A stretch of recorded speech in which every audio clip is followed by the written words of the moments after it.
My name is Matthew Ridlon.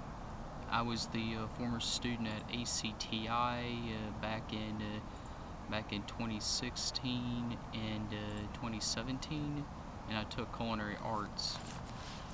Today I'm going to explain to you what's been going on with or what went on with the conditions down there at the school, in particular with the dorms and just the buildings in general.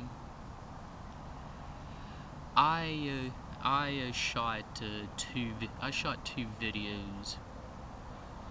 One video was of Ross Hall, and it was in the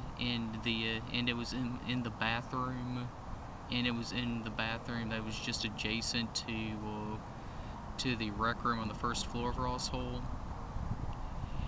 And I saw in video recorded mold, what appeared to be black mold, on the walls of the bathroom in there, along with peeling paint that revealed the surface of the brick. One of the other things that I filmed in the same video was in the laundry room, again just adjacent to the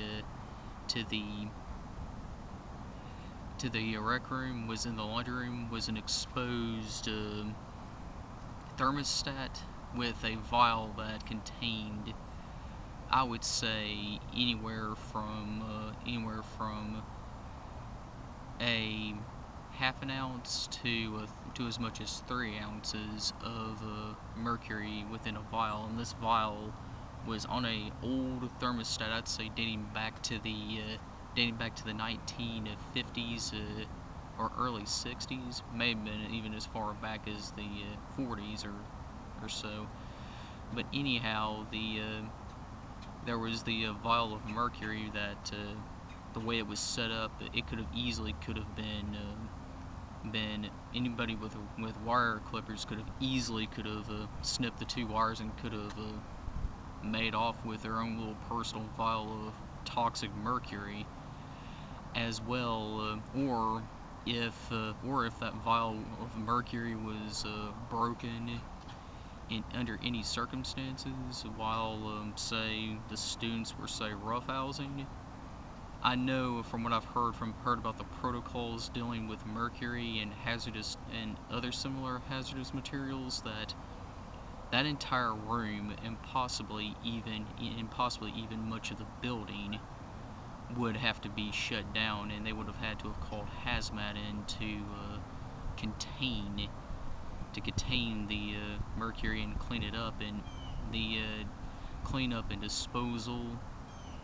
removal, and disposal from that room and possibly the building in general would have taken anywhere from several hours to several days, which that area and quite possibly even a portion of Ross Hall would have had to have been evacuated just for that purpose, just for that process.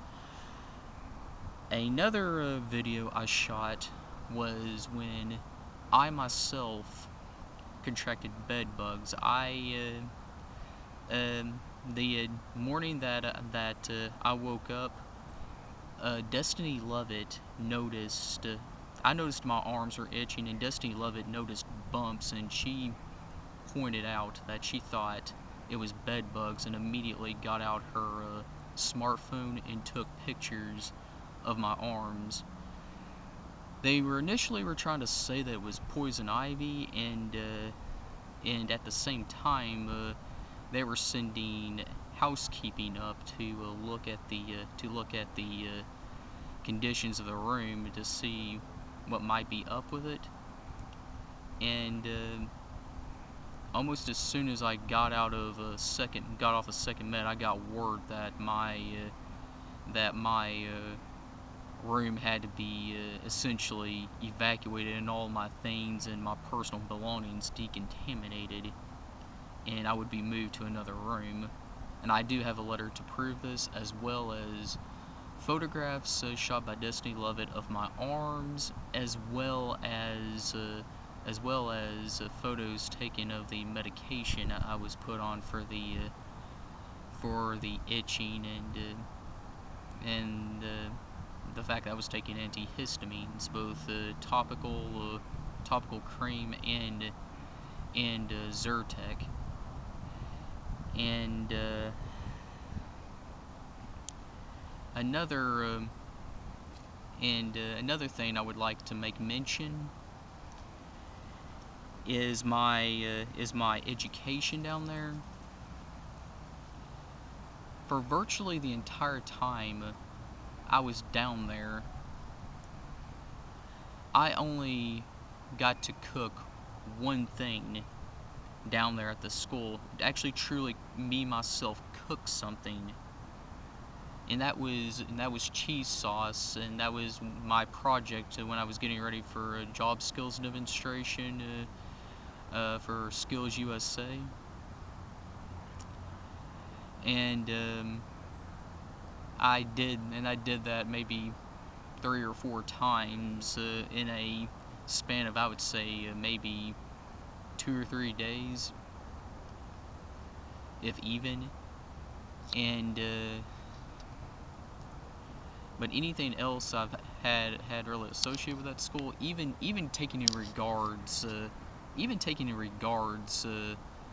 my work even with Jackson House, I didn't actually truly cook food so much as I reheated food that was donated from restaurants, which I'll admit it was a good community service thing, but I would consider it as like a culinary arts. There was only one time there that I truly got to cook something, and that was a raw pork tenderloin.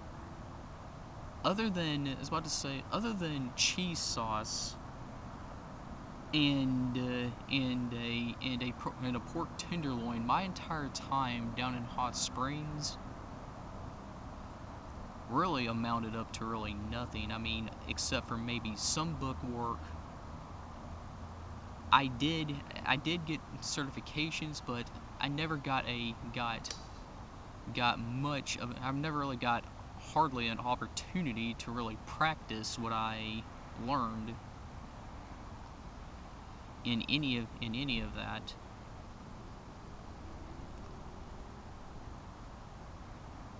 And the fact of the matter is that when you have no kitchen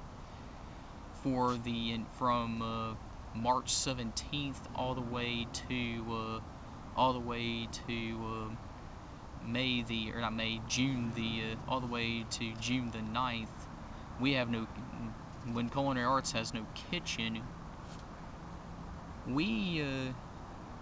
how can anybody expect to practice their trade? I mean, culinary arts is supposed to be a hands-on study, not book work and just going in and getting certifications. I mean, anyone could get certifications if you train long enough. But if you don't truly apply those skills in an actual kitchen setting where you're truly are cooking something from scratch, or at least close to from scratch, then it's not real culinary arts. It's not even a real cooking class, I don't think.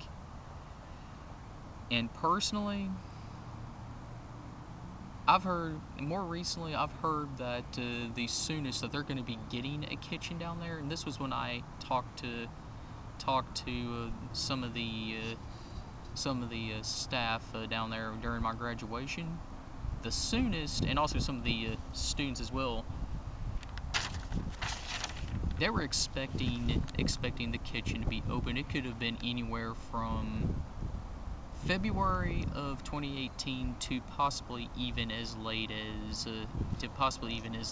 summer of 2018, which means if they're having a summer break, they may not have it open until August or even September, which I really don't understand, nor can I really.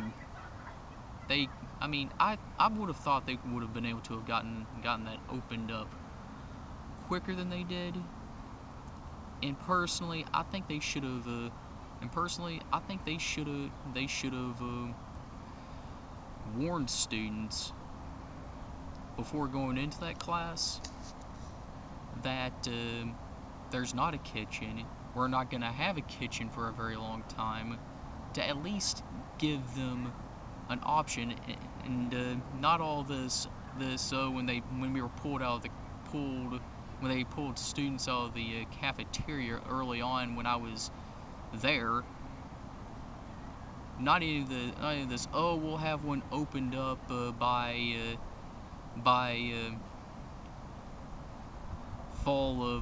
summer or by fall of 2016, or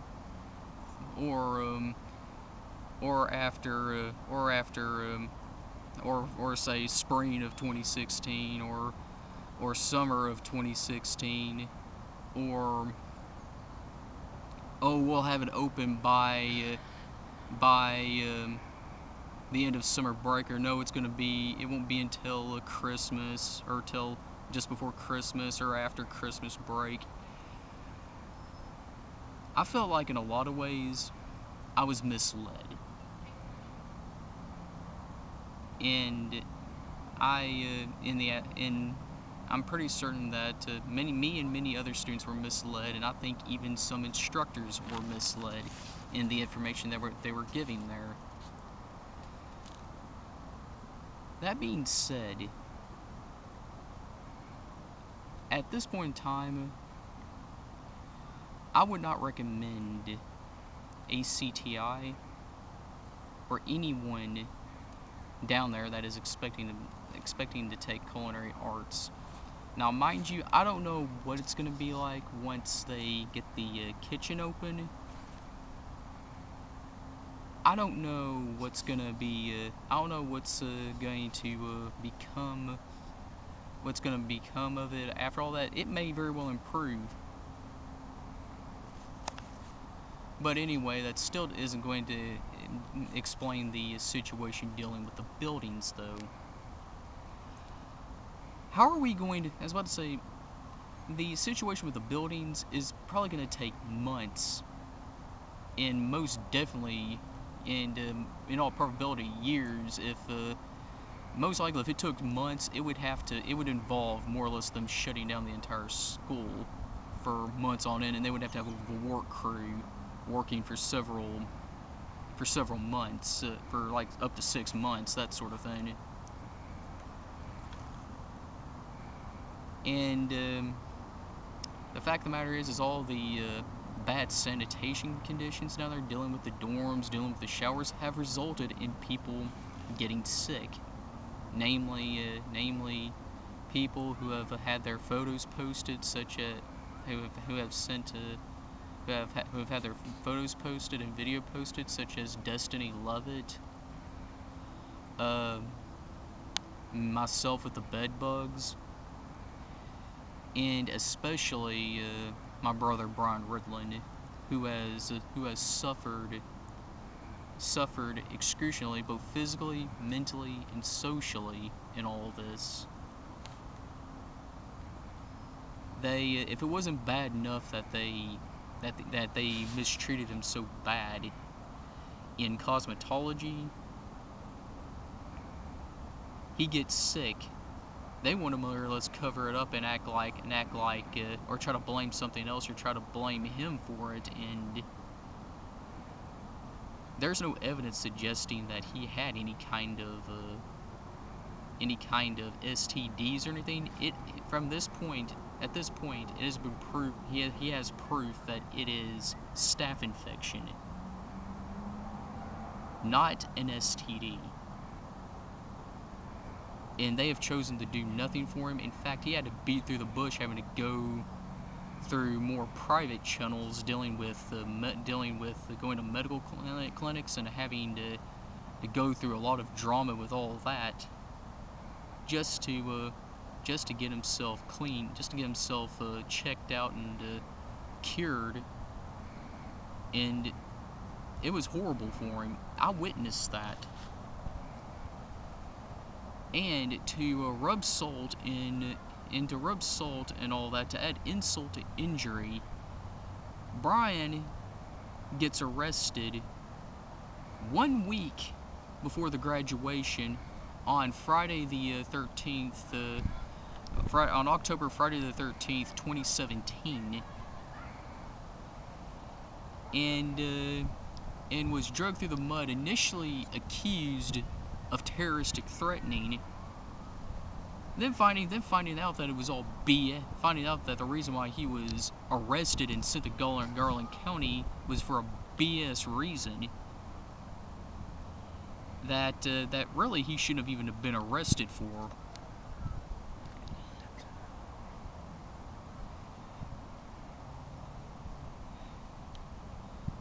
Anyway,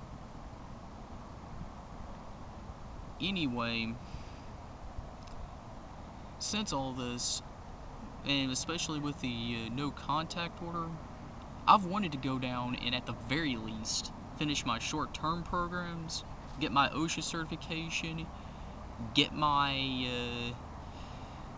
material handling certification.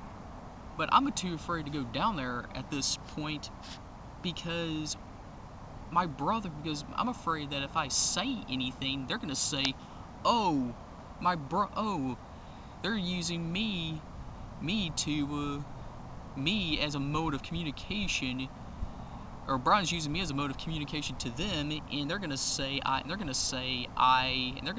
he is using me as a third-person contact, which I'm afraid I'll get him thrown in jail, and I'm afraid I might even get myself trouble if I say anything. I'm afraid if they just want to get rid of me, they might they could just simply say something and boom, Brian's in jail. So right now I'm too afraid to even so much as go down there to even finish what I started. And that's the sad part, is I feel like I'm the one caught in the middle of this. I feel like through this struggle between ACTI and my brother, it's just so ugly that I'm afraid of my well-being down there, as well as my brother's, Brian's, well-being. And it really worries me at this point. And consequently, I feel in a lot of ways like I'm lost and I'm trapped, really. Because I can't blame my brother, because look at what he's gone through.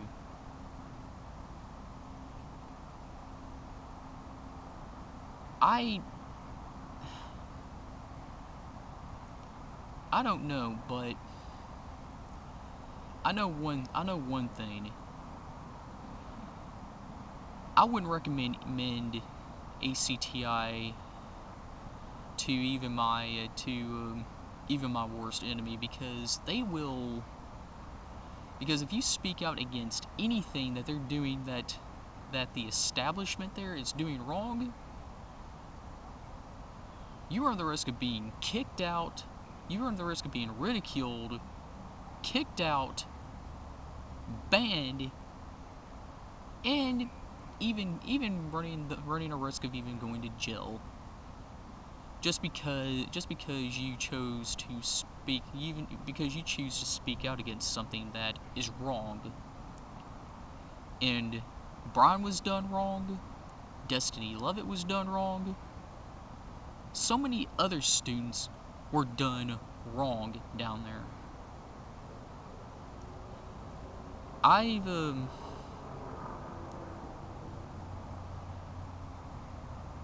And all I'm saying is I